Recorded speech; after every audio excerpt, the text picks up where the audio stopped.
Senhor, irmãos. Senhor, oramos por aqueles que estão a caminho da tua casa, que o Senhor possa trazê-los em paz, em segurança. Oramos, Senhor, para que o Senhor abençoe e dirija o culto que nós ofereceremos ao Senhor dentro de alguns minutos. Que o Senhor possa tomar em tuas mãos no dia de hoje, Pai, e tudo que será realizado em tua casa aqui. Que a honra seja tua, que a glória seja tua, em nome de Jesus. Amém. Amém.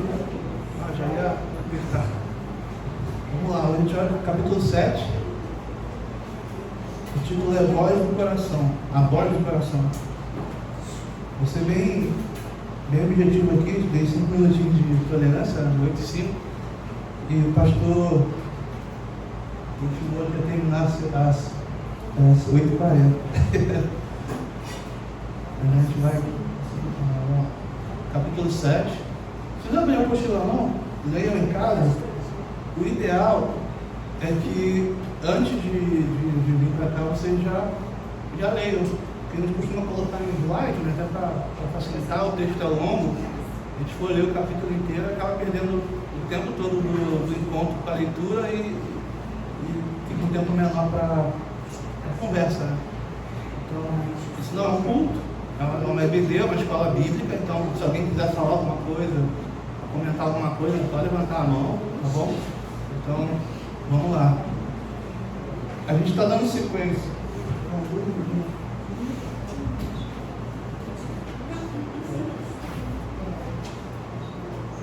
A gente está dando sequência nesse livro aqui. Alguém não tem? Alguém não tem? Não? Tu não tem? Amém. Esse livro é muito bom. O nome é Entre a Fé e o Sofrimento, essa revista. E ele tem um foco na jornada de Jó. Nós vamos para o capítulo 7. A voz do coração. Antes da gente começar, eu acho que seria legal a gente falar o que é o coração, né? O que seria o coração? Só um comentáriozinho antes. O coração aqui, obviamente, não é aquele que vai ver sangue. É o nosso intelecto, é o nosso pensamento, é a nossa personalidade, é quem você é. Alguns, eu já vi algumas pessoas chamarem o coração de alma, vamos dizer assim. Seria quem você é. Suas faculdades, seu pensamento, a sua personalidade, isso é o teu coração. A voz do coração, ou seja, a sua voz própria, a sua voz interna, o teu querer, a tua vontade. E aí eu queria ler alguns versículos aqui antes da gente entrar nisso. Não tem nada a ver com Jó, mas é só algumas referências que a Bíblia faz sobre o coração. Vamos lá, Jeremias 17:9. Enganoso é o coração, mais do que todas as coisas, e perverso. Quem conhecerá? Vamos para outro, Provérbios 4:23. Sobre tudo que se deve guardar, guarda o teu coração, porque dele procedem as fontes de vida. Vamos para outro, Mateus 15:19. Porque do coração procedem os maus pensamentos, mortes, adultério, prostituição, furtos, falsos testemunhos e blasfêmias. O último, Provérbios 3:5-6. Confia no Senhor de todo o teu coração e não te estribes no teu próprio entendimento. Reconhece-o em todos os teus caminhos e ele endireitará as tuas veredas. Então, são alguns versículos que falam sobre o coração e a Bíblia, como vocês viram aqui, apontam que do nosso coração procedem os nossos maus desígnios, a nossa má inclinação, a nossa vontade. Então vamos falar hoje justamente sobre a voz do coração, a nossa voz interior. Vou passar aqui, são só 4 slidezinhos, é bem rápido. Uma introduçãozinha. Na sua revista, eu peguei cada tópico, né? E fiz cada tópico, e fiz 3 subtópicos aqui no slide sobre cada um dos tópicos que estão lá. Porque a gente não precisa ler, tá bom? Então, na introdução, a introdução faz um resumo de tudo que a gente vai falar. Ele fala sobre a reflexão sobre a importância do Evangelho em relação ao sofrimento. Irmãos, parece um tema simples, mas o sofrimento, ele é, eu estou dizendo na minha opinião, tá? Na minha humilde opinião, não é uma doutrina da igreja, acredito, não sei se a igreja pensa assim, mas o sofrimento, ele é um dos pontos mais sensíveis de debate quando se fala sobre teologia. Por que do sofrimento? Por que do mal? Por que o homem e a mulher de Deus sofrem? Porque diferente do que dizem aí fora, né, desse mundo que a gente vive, que cada vez mais é humanista, né, se torna humanista, que é a coisa do ser humano satisfazer suas próprias vontades e as suas próprias necessidades, e tudo está centrado na vontade do querer do homem.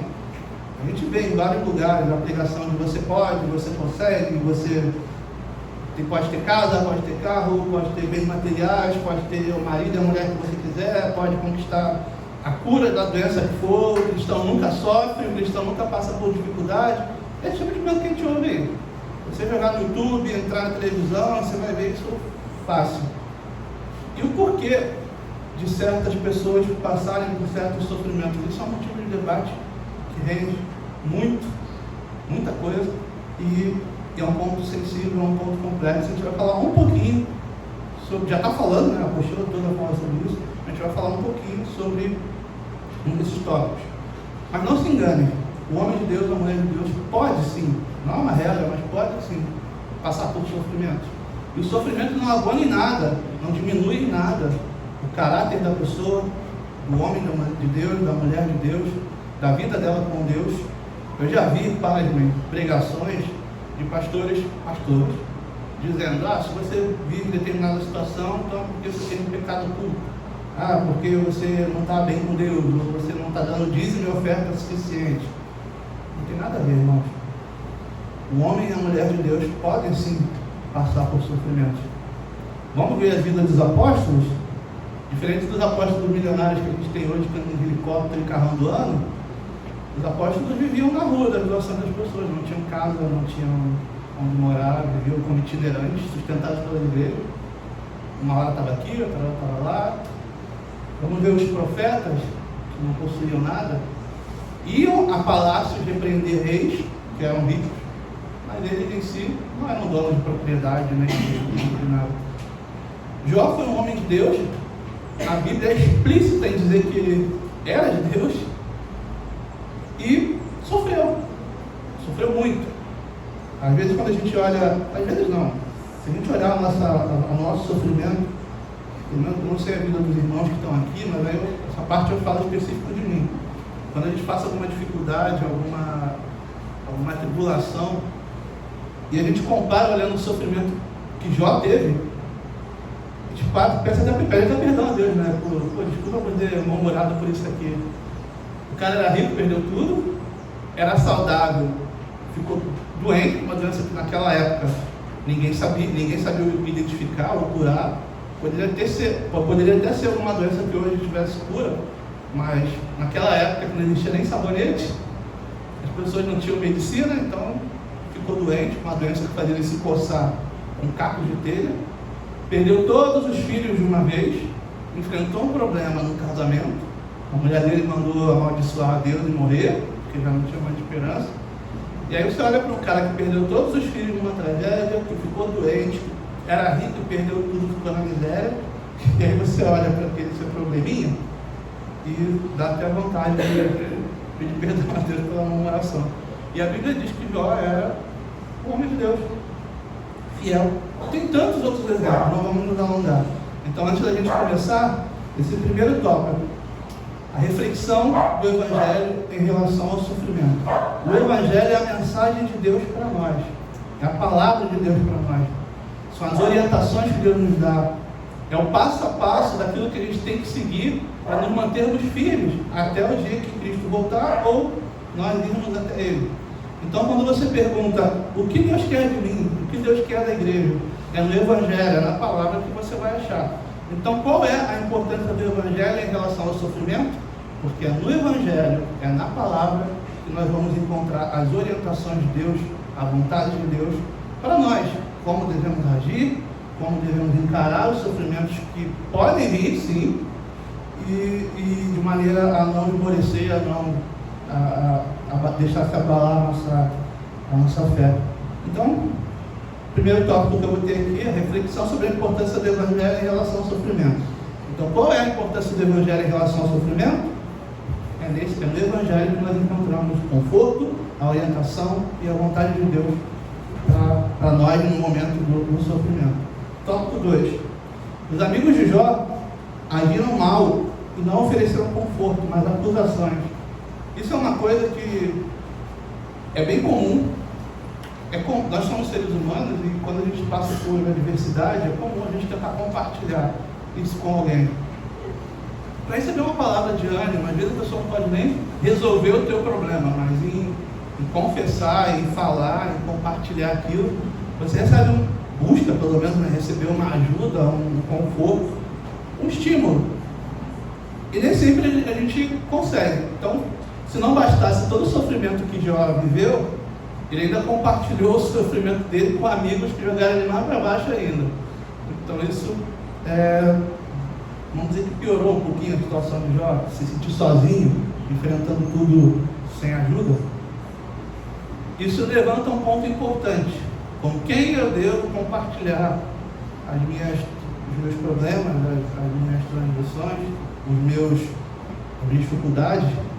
Nós temos um pastor, uma pessoa que não vai falar no púlpito e nem compartilhar com o irmão aquilo que você está passando, que vai te dar uma palavra.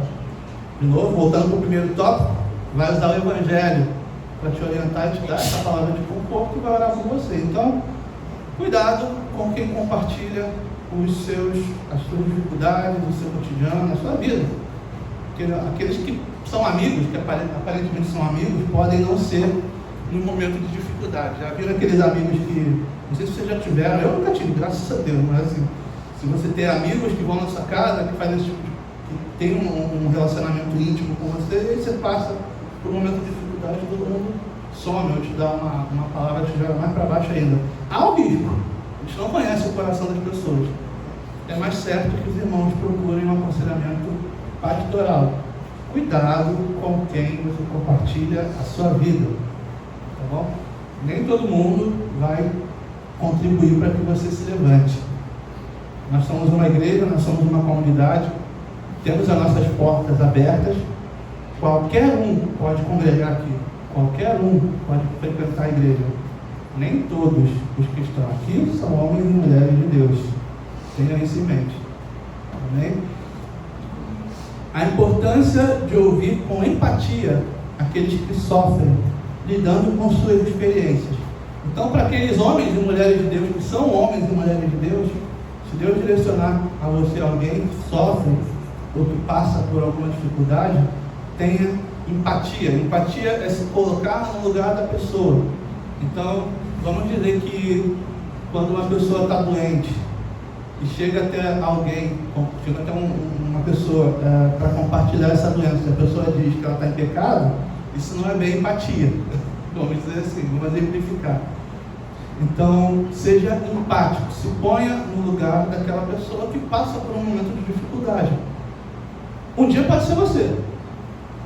E se essa dificuldade não chegar a você, cumpra a missão da igreja, que é tratar uns aos outros como irmãos e cuidar uns dos outros. Uma das ferramentas principais nesse cuidado é justamente a empatia, se colocar no lugar do outro, tentar se enxergar no lugar do outro e ver a possibilidade de orientar aquela pessoa de acordo com a Escritura. Então, voltar ao primeiro tópico. O Evangelho é a fonte da orientação. É só do Evangelho que vem a orientação e a vontade de Deus para nós. Não é da vontade do pastor, não é da vontade do seu vizinho, nem do irmão que está do seu lado. Se não está na Bíblia, se não tem orientação com base no Evangelho, pode desconsiderar. 2. Cuidado com quem você vai compartilhar a sua vida e os seus problemas, as suas dificuldades, as suas lutas. Não compartilhe com qualquer um. Na dúvida, você tem um gabinete pastoral que vai te chamar para aquela salinha ali, vai ficar só vocês dois e você vai poder compartilhar e vai receber uma orientação com base na palavra. E 3, a importância de ouvir.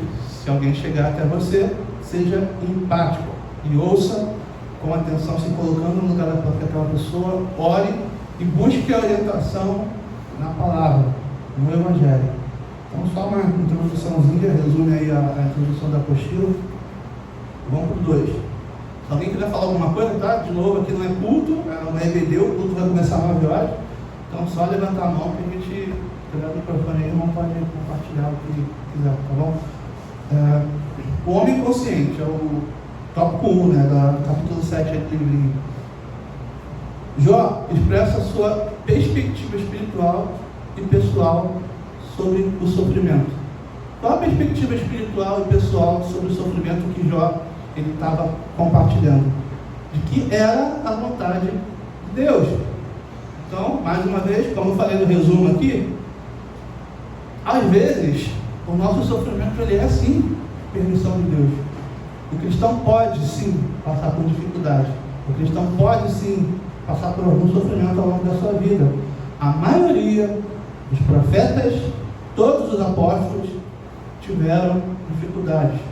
Não tiveram vidas luxuosas, não tiveram muita coisa, passaram por sofrimento, por perseguição. Falando dos apóstolos, o único que não foi martirizado foi João. E mesmo assim morreu numa situação bem complicada. Então, o sofrimento, ele pode sim, ele cabe sim na vida do cristão. E você não é mais de Deus ou menos de Deus por sofrer. Então, gravem isso na tábua do coração de vocês. O sofrimento, a dificuldade, não desabona em nada a sua fé, a sua comunhão com Deus. Não quer dizer que Deus não está com você. O sofrimento ele tem algumas utilidades. A gente vai falar rapidinho mais para frente. No tempo, 8h21, tem 19 minutos, vamos lá. Ele reconhece que seu sofrimento vem da soberania de Deus. Essa é a perspectiva espiritual e pessoal de Jó.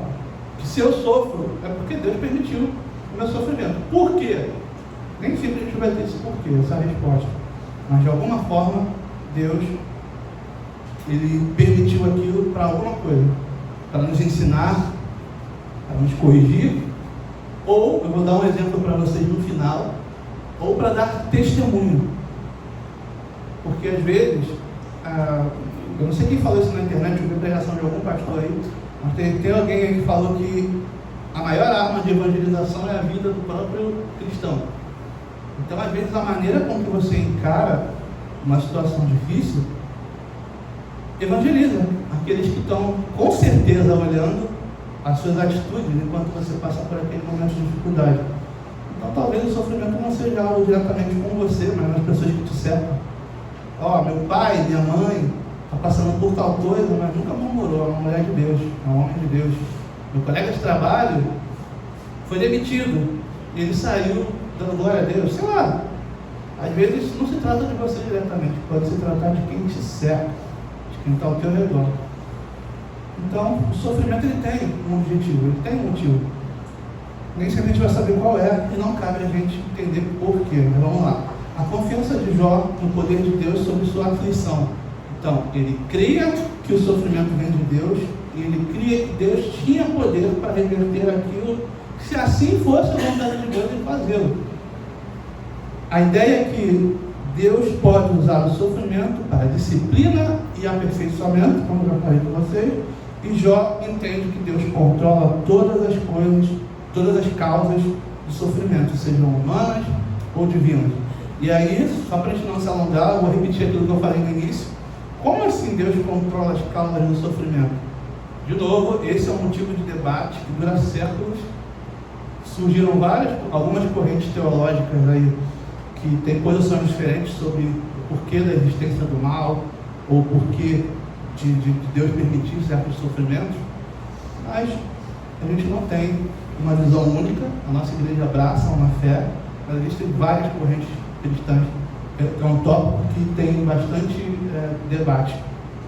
Vou falar o meu ponto de vista, o meu entendimento. O sofrimento, ele, para mim, é uma posição pessoal, tá? Não é da igreja, não é doutrina, é uma coisa pessoal minha. O sofrimento ele pode ser como uma cirurgia. Quem olha, grosso modo, uma cirurgia, que você vê o bisturi cortando aquela carne, você está dizendo que está machucando o corpo. Não tá? É uma ferida, é uma agressão ao corpo. Mas aquele mal que está sendo feito tem um objetivo com um bem maior. Quer corrigir alguma coisa no corpo da pessoa, tirar um tumor ou fazer qualquer coisa, para que no futuro a pessoa fique viva.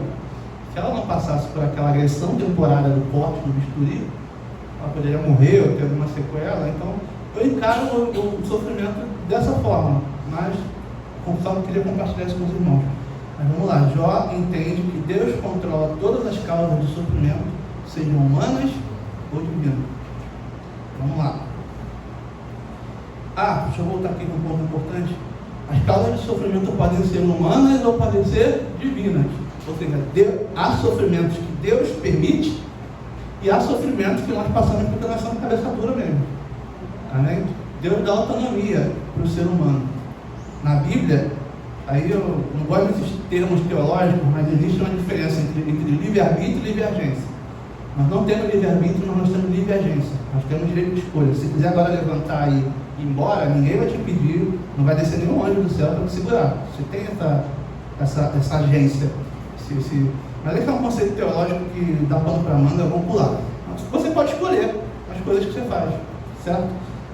Se você casa mal, qual é a consequência? Um divórcio, um relacionamento ruim, uma agressão, sei lá. Culpa de Deus? Você que escolheu.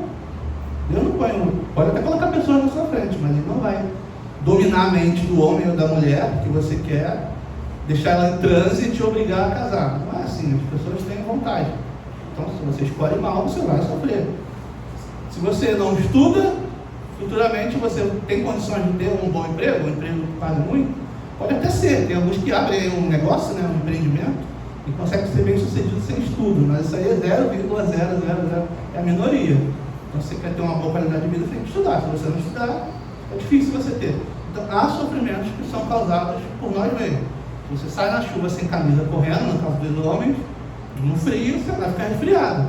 Então, não adianta falar que, Senhor, por que você permitiu que eu resfriado? Não, você só na chuva, no frio. Então, há sofrimentos que vêm de Deus, por um motivo específico, e há sofrimentos que nós trazemos para nós mesmos com as nossas escolhas, no nosso dia a dia. Jó, o homem revoltado, é o tópico 2 lá. Deixa eu ver aqui o 8:27, lá. Um homem revoltado, Jó 23:2, o tópico 2 aí do livrinho. Jó expressa sua indignação e frustração em relação ao seu sofrimento. Ele se queixa da sua situação e admite sentimentos de revolta e desespero, a frustração com a vida e a necessidade de reconhecer essa fraqueza diante de Deus. Isso aqui me lembra uma coisa pessoal que eu passei. Uma palavra que o pastor me deu aqui, não sei se ele vai lembrar. Eu estava aflito com uma coisa que eu vivi aí, uma guerra pessoal aí que ele está vivendo, né, cara? E eu falei com o pastor, poxa, às vezes eu tenho dúvida, não sei o quê, e será que isso é falta de comunhão com Deus? E eu não sei se ele vai lembrar. Ele falou, não, irmão, você é ser humano, você pode ter momentos de dúvida, de fraqueza, de tristeza. Uma pessoa que pisa no seu pé, você não precisa fingir que não está sentindo dor. Você vai dizer, ai. Então, faz parte da natureza humana. E Jó, como ser humano que era, ele reclamou.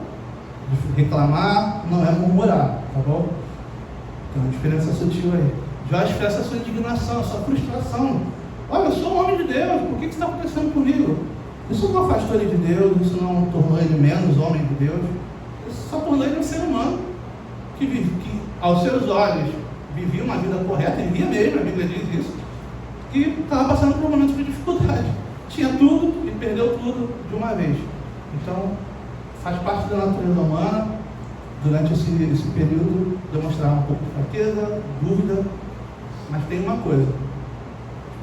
Jó depositava a sua frustração em a sua fraqueza diante de Deus, ou seja, mesmo com dúvidas, mesmo cheio de pontos de interrogação na cabeça, ele colocava diante de Deus, ele tinha comunhão com Deus, ele não se afastou de Deus.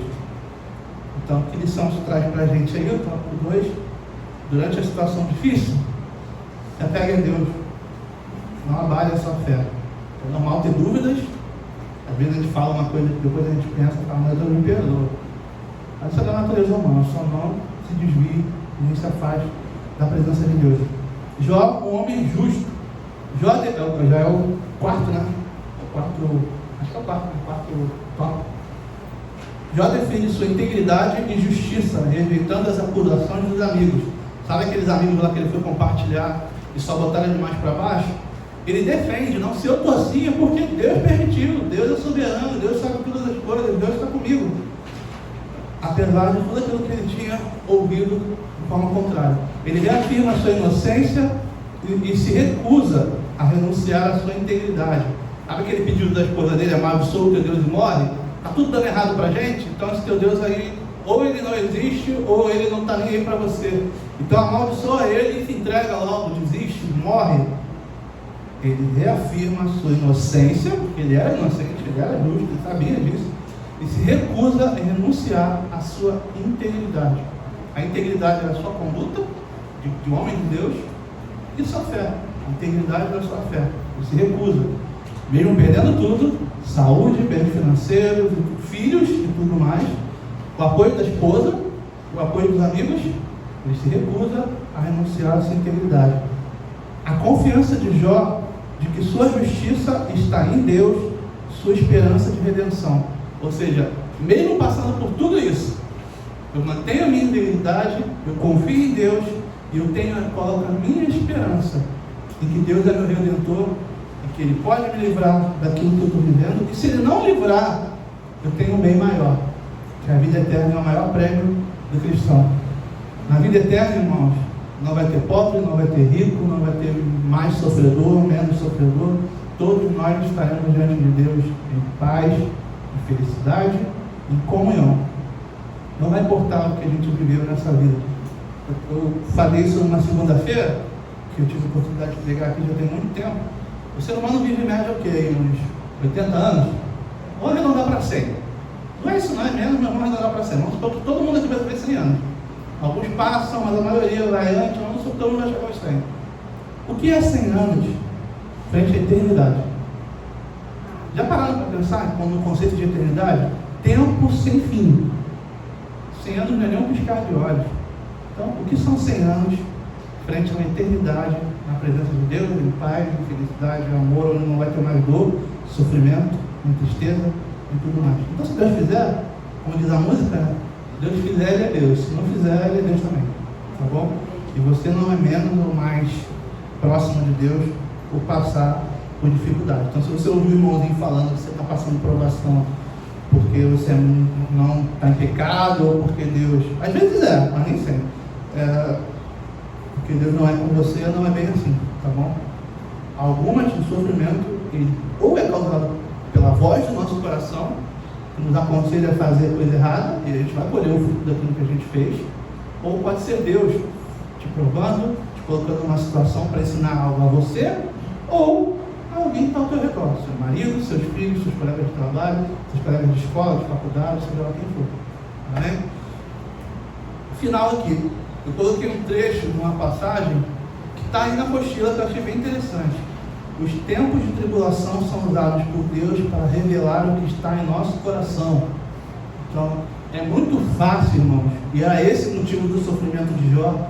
É esse o cerne do livro, né? Vamos dizer assim, o foco do livro. Satanás chega a Deus e fala: ele é fiel, ele é teu servo, porque tu dá tudo para ele. Então é fácil ser fiel, ser um homem de Deus, quando eu sou rico, quando eu tenho 10 filhos, quando eu tenho uma esposa, quando eu tenho saúde. É fácil, aí é mole da glória a Deus. Tira tudo dele para ver se ele blasfema. E esse foi o objetivo de toda essa história. Jó mostrou que ele era homem de Deus, que ele seguia Deus, não por aquilo que Deus tinha dado a ele, porque Deus era. E aqui eu vou colocar um áudiozinho, irmãos. O pastor não vai me brigar comigo, 8h34. Acho que o áudio tem uns 5 minutos aí. Eu sempre dou o exemplo dela e eu vou dar de novo. Quem conheceu a pastora Ludmila Ferber assim pela televisão, jogou a cantar e tudo mais? Todo mundo sabe da história de vida dela, né? Do sofrimento que ela passou. E para mim essa é uma das piores coisas. Ela passou por uma doença que não tinha cura. E eu não sei como é que era o resto da vida dela, mas assim, pelo que eu via nas entrevistas, nos áudios e tudo mais, pareceu ser uma mulher de Deus que deu testemunho até o último dia, mesmo com câncer, careca, já acho que fez 3 sessões de quimioterapia. Nas primeiras 2, parecia que foi curada, aí começou a dar testemunha, depois o câncer voltou, e aí vitimou ela. Vamos ver como é que ela... Só para um exemplozinho, só para fortalecer um pouquinho a gente. Esse aqui é um dos últimos vídeos que ela fez. Eu só peguei o áudiozinho. Vamos escutar, só um trechinho, deve ter uns 5 minutinhos. Ouçam aí com atenção, vê se consegue ouvir. Se tem uma coisa que realmente me mantém viva, além dessa intercessão constante que existe sobre a minha vida, feita por um batalhão, um exército de homens e mulheres de Deus. Mas tem uma coisa, gente, que todos que caminham comigo conhecem de mim, é que ministrar me mantém viva. Ministrar me dá fôlego para viver, fôlego para lutar. Eu queria dar essa palavra para todos aqueles que são missionários, para todos aqueles que são líderes de ministério, pastores, pastoras, independente da sua nomenclatura, e que sofrem as dores do campo missionário, sofrem as dores de levantar um ministério e de manter esse ministério como realmente uma tocha acesa para a glória de Deus, passando por perdas, dores, injúrias, injustiças, por tantas batalhas. Essa palavra é para você. O altar é a nossa cura. O altar é o que faz a diferença na vida daqueles que sabem que verdadeiramente foram chamados para estarem ali, sendo os proclamadores das boas novas da salvação. Não desista. Toma posse dessa palavra e tenha bom ânimo, porque Jesus venceu tudo por nós. E porque vale a pena ser profeta, vale a pena ser pastor, discípulo de Jesus, amigo de Deus, adorador. Vale a pena.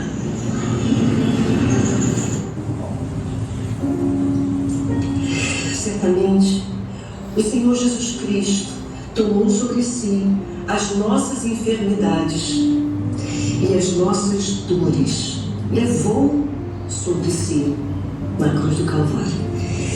E nós o reputávamos por aflito, ferido de Deus e oprimido, mas ele foi traspassado pelas nossas transgressões e moído pelas nossas iniquidades. E o castigo que nos traz a paz estava sobre ele, e por suas pisaduras fomos sarados. Eu quero mais uma vez apresentar essa palavra como a nossa verdade diante de tudo aquilo que nós estamos vivendo. Eu estou vivendo um caminho de milagre no meu terceiro tratamento de câncer. Eu não sei quem está enfermo, quem está passando por uma situação parecida comigo. Eu não sei o que você está vivendo a nível familiar, aonde você está vendo pessoas enfermas ao seu lado, desenganadas pelos médicos, mas eu quero lhe dizer algo. A morte é lucro para quem anda na presença de Deus, mas a vida de um crente na terra, a vida de um filho de Deus na terra, ela tem que manifestar Cristo. O nosso viver é Cristo. Agora, independente se morreremos ou se viveremos, eu quero deixar aqui com vocês qual é a minha fé, qual é a minha crença, qual é a minha certeza certeza, minha esperança é que na cruz do Calvário eu já estou curado. Nós fomos sarados.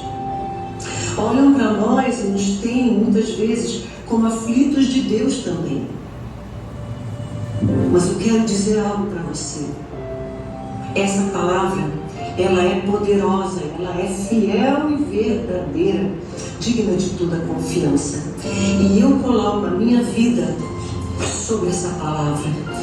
Eu me deito sobre essa palavra, e essa palavra é como um manto sobre a minha vida. E é por isso que eu permaneço de pé, e independente de quantos dias eu tenho na face da terra, eu quero dizer algo para você. Creia até o fim que o Senhor já te curou e que Ele vai manifestar essa cura, porque é assim que eu vivo, é assim que eu creio. Eu libero agora, em nome de Jesus, uma palavra que levante do leito da morte todos aqueles que estão desenganados pelos médicos. Segundo o que nós acabamos de ler no livro de Isaías, versículos 4 e 5. Levanta em nome de Jesus todos os que estão à beira da morte e sejam como um testemunho da glória de Deus sobre todos os que estão ao redor, e vivam para Cristo até que o Senhor os chame. Amém. O que eu vou dizer agora depois disso? Mais nada, né? Amém. São 8h40, vamos beber uma água no banheiro e voltar para participar do culto. Para participar do culto. Amém? Amém. Senhor Deus, nos dá força, Pai, para vivermos, Senhor, e vencermos a nossa luta diária. A luta diária que nós travamos para nos mantermos firmes na fé, para não duvidar. A luta diária que nós travamos com o nosso eu, com a voz do nosso coração, que sempre nos leva ao que é errado, a pecar, a fazer aquilo que te desagrada. Nos dá força, Senhor, para que nós possamos viver a vida cristã como Jó, Pai. E um dia, ou receber a cura, a libertação, o bem financeiro, que não é pecado buscar essas coisas materiais, mas se não recebermos, Pai, um dia nós receberemos o maior presente, a maior dádiva que o Senhor tem a dar para nós, que é a nossa salvação, e é nisso que está a nossa esperança. Passemos por dificuldades aqui na terra, venceremos algumas, talvez outras não, ou talvez vençamos todas, não sei, de acordo com não sei o teu propósito para a vida de cada um, para a minha vida, mas independente, Senhor, se recebemos tudo ou não, a nossa esperança está, Senhor, naquele grande dia em que nós nos encontraremos, que nós seremos um só na presença do Senhor. Prepara o nosso coração, nos dá força, prepara o nosso culto, o nosso coração para o culto, Senhor, que ofereceremos em alguns minutos, em nome de Jesus. Amém. Amém.